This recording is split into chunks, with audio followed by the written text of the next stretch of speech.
El fort vent que es preveu per aquest dilluns a tot Catalunya ja ha deixat les primeres conseqüències a les Terres de l'Ebre. Un dels punts que s'han vist afectats ha sigut l'estadi de Tortosa, on el vent ha tombat una gran part del mur que separa el complex esportiu de l'Institut Joaquim Bau. Aquest migdia, operaris de la brigada municipal estaven fent tasques de retirada de tota la marquesina restant, que es veia amenaçada per les fortes ratxes.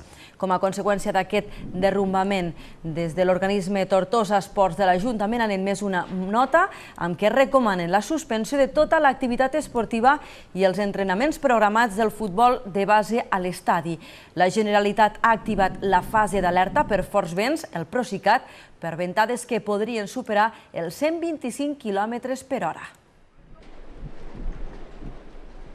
Ja s'està entrant, per exemple, uns 100 km/h per allò, estem entre un ventall de 90 km/h, 125 que poden arribar a puntes màximes, per tant estem parlant de puntes importants i estarem atents i per tant amatents a la situació.